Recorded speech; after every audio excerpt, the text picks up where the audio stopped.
하나님 말씀을 봉독하겠습니다. 내 하나님이 내 마음을 감동하사 귀족들과 민장들과 백성을 모아 그 계보도로 등록하게 하심으로 내가 처음으로 돌아온 자의 계보를 얻었는데, 처음으로 돌아온 자는 이 예루살렘 땅으로 귀환한 것이 느헤미가 세 번째입니다.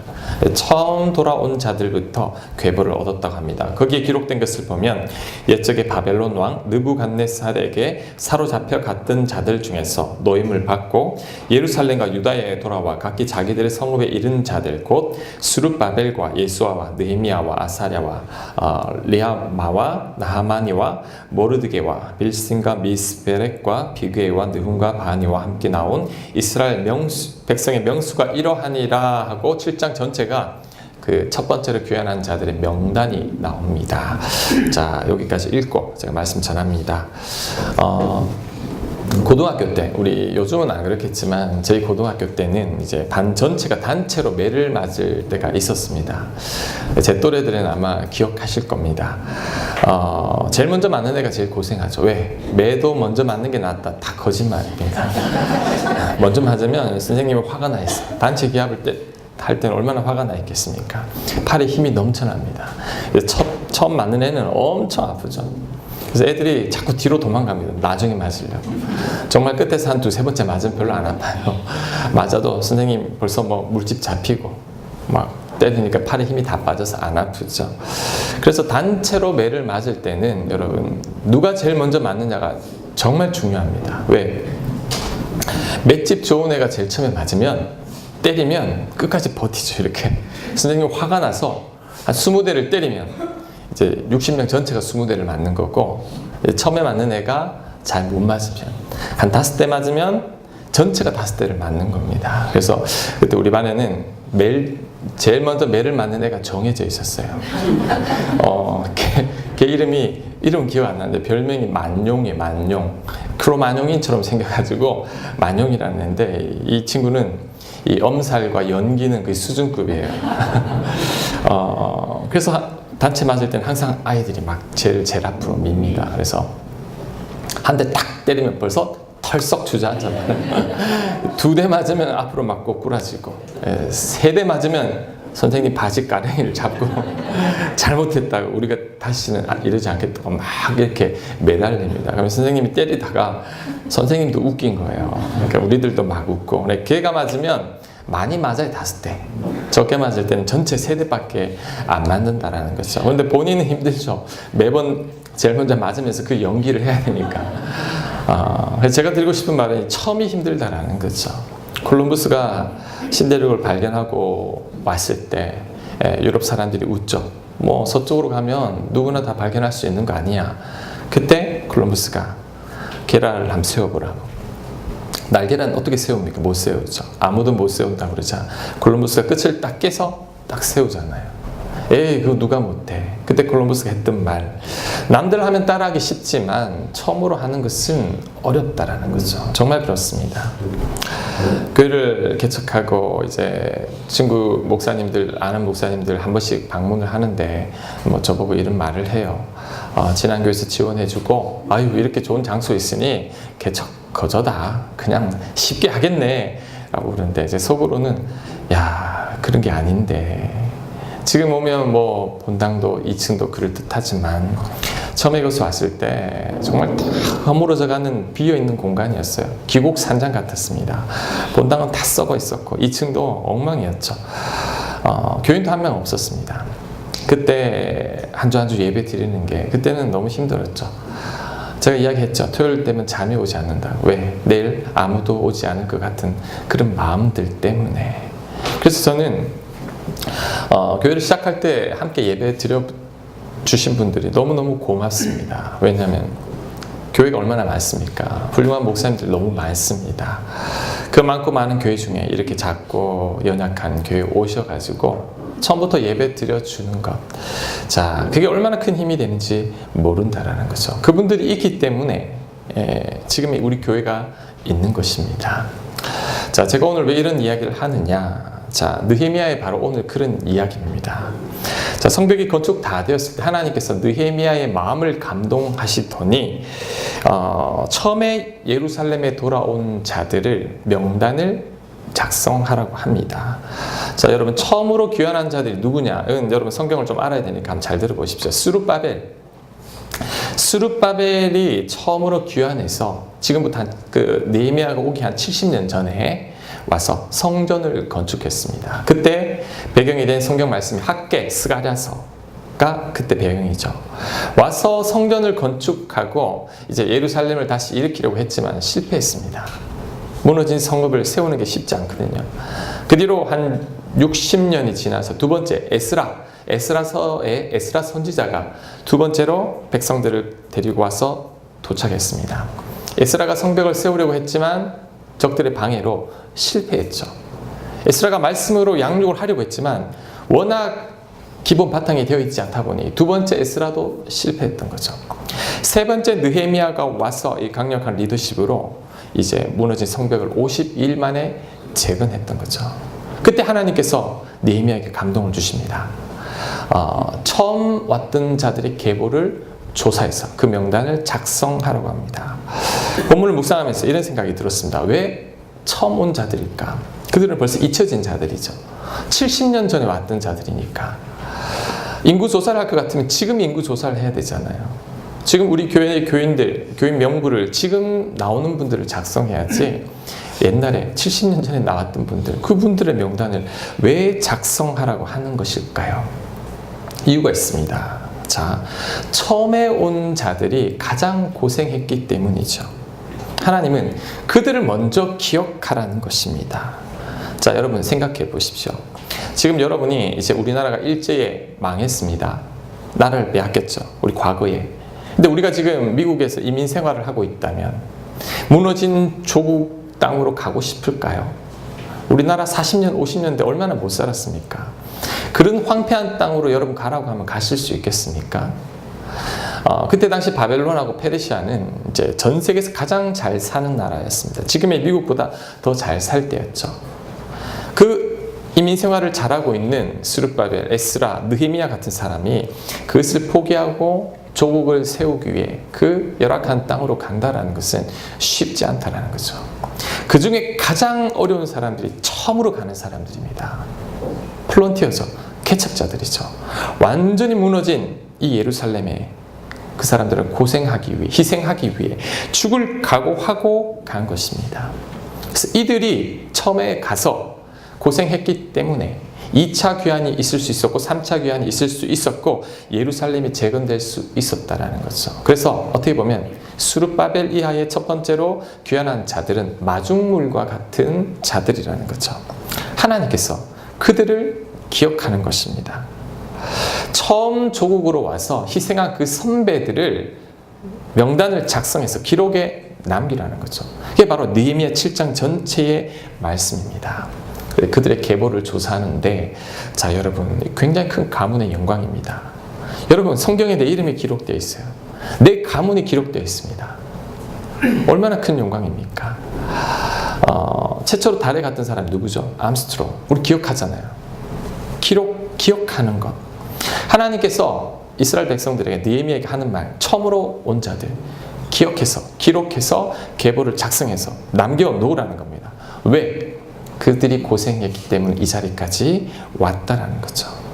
만약에 하나님께서 느헤미야에게 아무런 감동을 주지 않았더라면 그들은 다 잊혀지고 말았을 겁니다. 처음으로 귀환한 자들은 후배들에게도 완전히 잊혀진 그냥 할아버지로, 할머니로 남았을 터인데 그들은 희생했기 때문에 하나님은 그것을 기억한다라는 거죠. 자, 여러분, 여기서 귀한 교훈 한 가지를 얻을 수 있습니다. 그게 뭐냐? 하나님은 다 기억하고 있습니다. 사람들은 기억하지 못해도 하나님은 다 기억하고 있다라는 거죠. 여러분들, 우리 하나님은 기억하시는 하나님이십니다. 그래서 여러분, 크리스찬들에게는 손해란 말은 없습니다. 나폴레옹은 그의 사전에 불가능이란 없다 그랬는데 크리스찬 사전에는 손해라는 게 없습니다. 왜? 손해가 아닙니다. 왜냐하면 하나님께서 그 손해를 기억하고 있기 때문이죠. 다 알고 있습니다. 하나님 그 손해를 아시고 채워주십니다. 1차로 귀환한 자들 역사 속에 완전히 사라졌지만 하나님은 일으킵니다. 그들부터 먼저 명단을 작성해라. 그들을 성경에 남겨라. 그래서 그 후대에 남기게 되었다라는 거죠. 제가 김해 김씨인데 우리 집 성경에 기록되어 있어요. 김해 김씨 가문 귀환한 자들. 그 후대에도 야 우리 조상이 이 독립유공자들처럼 우리 조상이 이런 일을 했구나. 하나님 그것을 후대에 남기시는 것입니다. 그래서 하나님께서 갚아주시는 거죠. 그래서 여러분 손해본 거 없습니다. 우리에겐 손해가 없죠. 왜? 하나님이 알고 있어요. 다 기억합니다. 하나님은 다 갚으십니다. 어릴 때 우리 두 아이가 이렇게 아이스크림 한 개가 있어가지고 둘이가 싸웁니다. 자, 누가 이겼을까요? 힘센 놈이 이기죠. 그러니까 동생이 울면서 저한테 와가지고 제가 봤거든요. 오빠가 뺏어갔다고 엉엉 울길래 제가 내가 봤어. 걱정하지 마. 기속말로 오빠 없을 때 2개 사줄게. 더 맛있는 거 사줄게. 실제로 사줬습니다. 오빠한테 양보했다고 손해봤습니까? 아빠가 봤는데 채워준다라는 거죠. 그 뒤에 비슷한 상황이 또 벌어졌습니다. 그래서 제가 보고 있었죠. 이번에는 이 동생이 쉽게 양보를 해버립니다. 그리고 저한테 와가지고 애처롭게 쳐다봅니다. 말은 안 해도 알겠어요. 아빠 나 양보했어. 지난번처럼 또 사줘. 그래서 보면서 제가 이런 생각을 했습니다. 이게 믿음 아니겠는가? 아빠 봤잖아. 내가 양보했잖아. 그럼 아빠가 사줘야지. 이게 믿음이라는 거죠. 우리 크리스찬들은 이렇게 해야 됩니다. 내가 손해보고 희생하고 양보한 것, 내가 참은 것, 하나님은 알고 있다는 거죠. 기억하고 있죠. 우리가 그것을 믿고 살아가는 것, 이게 진짜 믿음입니다. 근데 하나님이 이런 믿음에 복으로 응답해 주신다는 거죠. 아브라함하고 롯이 이제 앞에 좋은 땅에 놓였는데 누가 양보하죠? 아브라함이 양보합니다. 네가 좋은 땅 차지해라. 손해일까요? 아니죠. 하나님이 아브라함에게 더 크신 복으로 채워주셨다는 거죠. 자, 이 하나님의 기억하심, 하나님이 알고 계신다라는 것을 누구보다 잘 인식하고 있었던 자가 느헤미야입니다. 그래서 느헤미야는 손해볼 때, 억울할 때, 화가 날 때, 그는 항상 하나님께 기도합니다. 하나님, 기억해 주십시오. 자, 느헤미야서 5장 19절 말씀 우리 같이 한번 읽어보겠습니다. 시작. 내 하나님이여 내가 이 백성을 위하여 행한 모든 일을 기억하사 내게 은혜를 베푸시옵소서. 기억해서 은혜를 베풀어 달라고 그러면 된다는 거죠. 우리도 하나님 알죠? 기억하시죠? 내가 참았죠? 하나님 은혜를 베풀어 주십시오. 자, 6장 14절 또 우리 같이 읽겠습니다. 시작. 내 하나님이여 도비아와 산발락과 여선지 노아자와 그 남은 선지자들 곧 나를 두렵게 하고자 한 자들의 소행을 기억하옵소서 하였노라. 기억해 주십시오. 저들이 나를 모함하고 나를 죽이려 하고 나를 힘들게 했습니다. 저 역시 되갚지 않고 하나님 앞에 기도합니다. 하나님 기억해 주십시오. 하나님 기억하십니다. 그리고 갚아주시는 거죠. 그래서 여러분이 손해볼 때, 희생할 때, 양보할 때, 참아야 할 때, 억울한 게 아닙니다. 하나님은 알고 있습니다. 70년 전에 잊혀진 이야기들도 하나님은 다 기억하고 있다는 거죠. 하나님께서 채워주신다는 거죠. 누가 화나게 합니까? 누가 여러분을 너무 억울하게 만듭니까? 그 사람 때문에 혹시 울고 있습니까? 그때도 우리는 한마디만 하면 됩니다. 하나님, 기억해 주십시오. 내가 이렇게 참은 것, 나의 이 억울함, 나 성경 말씀 때문에 참았습니다. 나 하나님 때문에 참았습니다. 하나님 기억해 주시고 갚아 주십시오. 그러면 된다는 거죠. 자, 여러분, 주님 위해 산 것, 교회 위해 산 것, 내 이웃을 위해 내가 베풀었던 것, 그거 손해가 아닙니다. 하나님 기억하고 하나님 그것을 채워주신다라는 거죠.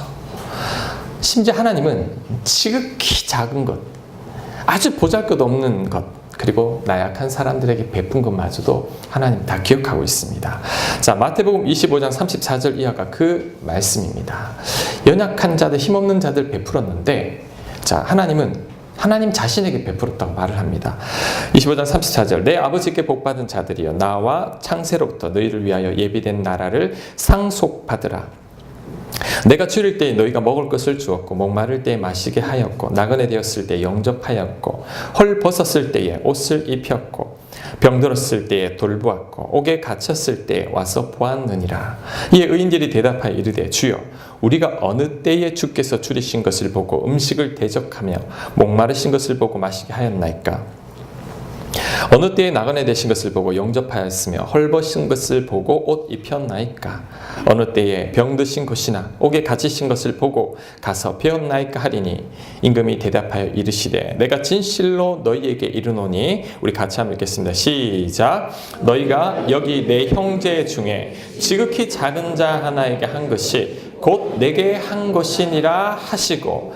지극히 작은 자, 여러분 힘있고 빽 있는 사람들한테 우리는 잘하라고 합니다. 왜? 나중에 우리가 덕보기 때문이죠.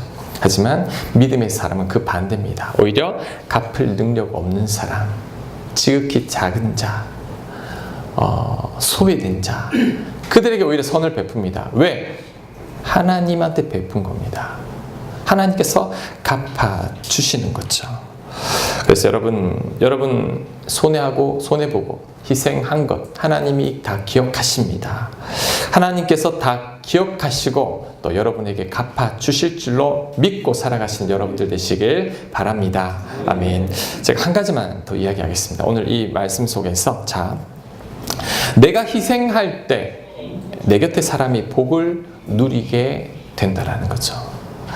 1차 귀환한 자들이 희생이 있었기에 2차, 3차 귀환한 자들이 있었던 겁니다. 1차 귀환한 자들의 희생이 있었기 때문에 2차, 3차가 있었고 예루살렘이 회복되었다는 거죠. 마찬가지로 누군가 희생할 때 반드시 덕을 보는 사람이 있습니다. 여러분이 희생하면 여러분 주변 사람이 복받게 되어 있습니다. 제가 이야기했죠. 가정이 화목한 가정이 있다면 그 가정에는 반드시 희생하는 사람이 있다는 거죠. 아내가 희생하든지 남편이 희생하든지 서로 다른 두 사람이 만나서 살아가는데 왜 부딪힘이 없겠습니까? 한 사람이 양보하고 희생하기 때문에 그 가정이 화목한 거죠. 누군가의 희생자가 있다는 거죠.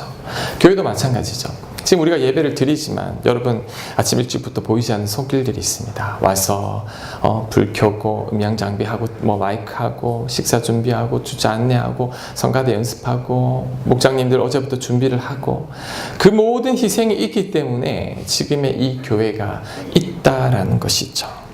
그래서 여러분 희생 내가 희생할 때 내 주변 사람이 복받구나 라는 것을 꼭 깨달아야 되고 그리고 가장 중요한 것 한 분의 희생 때문에 저와 여러분이 이 자리에 앉아 있는 겁니다. 누굴까요? 그분이 예수님입니다. 자, 여러분 저를 보세요. 우리들은 다 죽을 수밖에 없는 죄인들입니다. 하나님 앞에 의로운 자 한 명도 없습니다.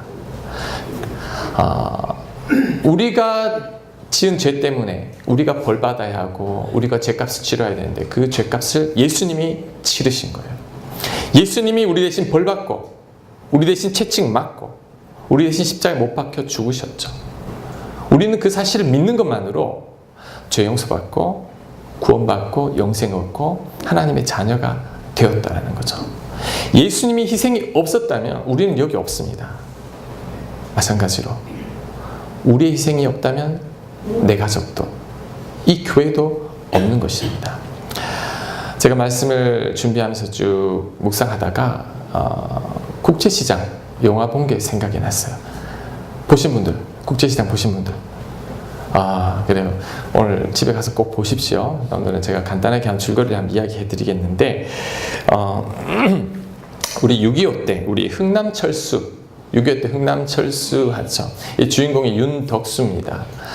흥남철수할 때 이제 배에 오릅니다. 여동생을 업고 어린 여동생을 업고 이제 배에 오르는데 밑에서 따라 오르던 사람이 이제 동생을 잡게 되죠. 그 동생이 뚝 떨어져 버려요. 배에 올라탔는데 동생이 없습니다.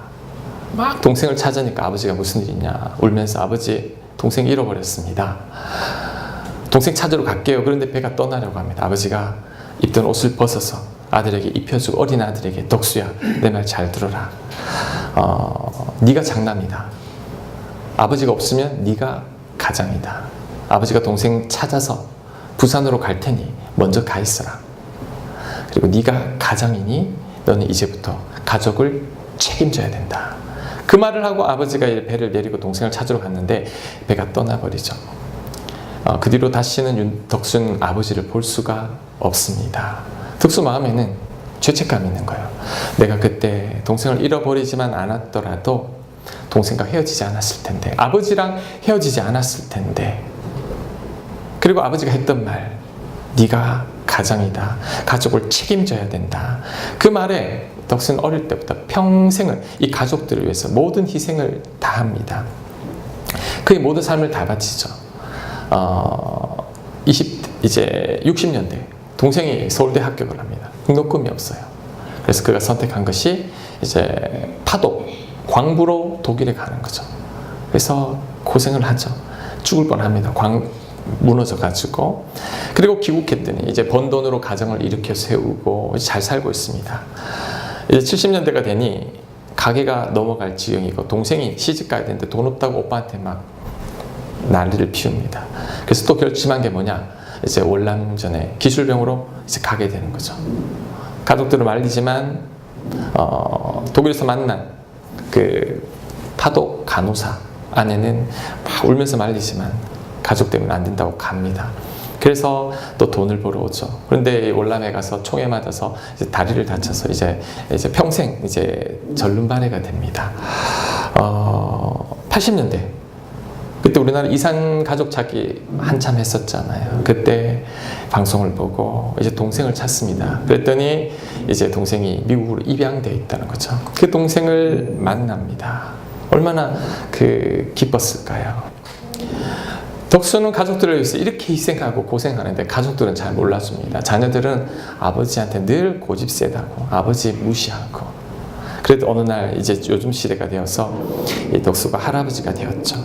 아버지 제사를 드리고 이제 홀로 방 안에 들어와서 그가 아버지를 그리워하면 독백을 하는데 제가 그 장면이 너무나 감동적이었어요.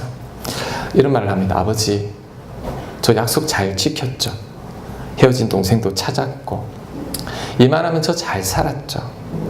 근데 진짜 힘들었습니다 라고 말하면서 엉엉 웁니다. 그때 이제 장면이 바뀌면서 할아버지 덕수가 아닌 어린 덕수가 울고 있고 그때 아버지가 나타납니다. 덕수야. 그러니까 덕수가 아버지가 반가워서 막 울고 안기는데 아버지가 이런 말을 하죠. 네가 얼마나 고생했는지 내가 다 안다. 덕수야 고맙다. 내가 못한 건 네가 다 해주니 너무 고맙다. 나도 네가 보고 싶었다 하면서 막 안고 엉엉 웁니다.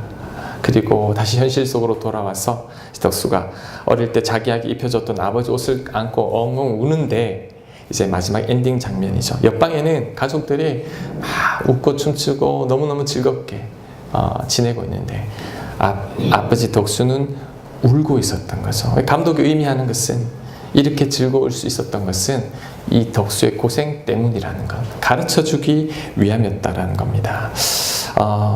제가 이 두 컷을 뽑아봤어요. 우리 처음에 흥남 철수 장면과 마지막 엔딩 장면 딱 두 컷만 뽑았는데 여러분들 한번 보시고 때문에 우리들이 있고 지금 이 자리에는 이제 그 힘든 시기를 우리 겪으신 우리 어르신들이 계시잖아요.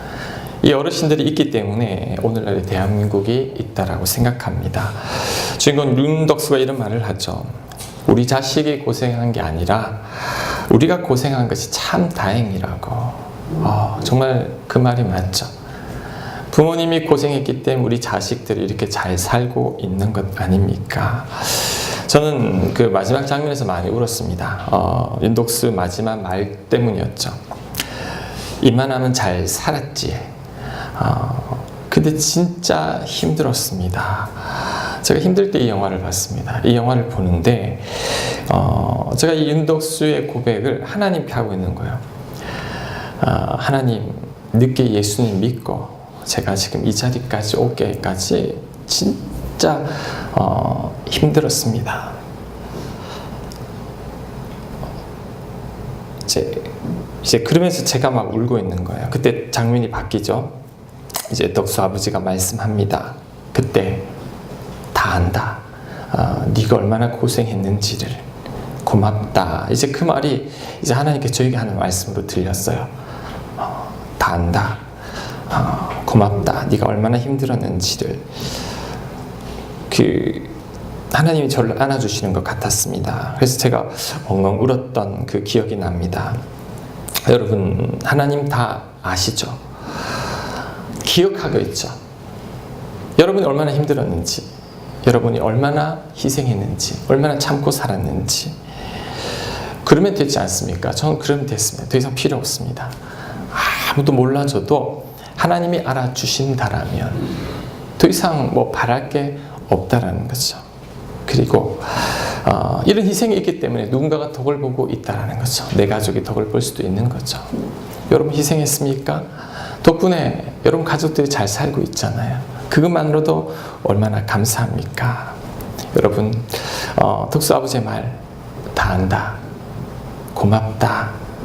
네가 얼마나 고생했는지 내가 다 안다. 이 말씀, 하나님이 우리의 모든 걸 다 아신다라는 것, 그 자체만으로도 우리들은 큰 위로와 힘과 용기가 된다라는 거죠.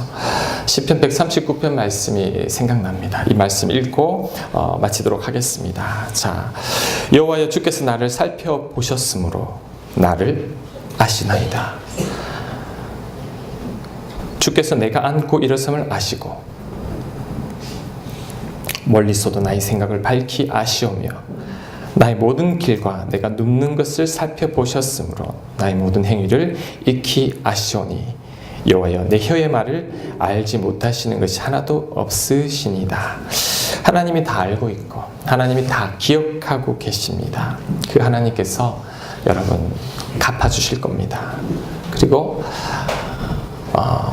이런 희생이 있기 때문에 내 가족들, 내 자녀들이 잘 되는 것입니다. 이제는 하나님께서 아시는 것만으로도 감사하고 기억해 주시는 것만으로도 감사하고 갚아주실 것을 믿으며 또 그 희생 덕분에 지금 우리가 이 자리에 있고 우리의 희생 덕분에 내 자녀와 내 가족과 내 교회가, 이 조국이 잘 되리라 믿습니다. 아멘. 우리 오늘 말씀 생각하면서 우리 같이 조용히 한번 기도해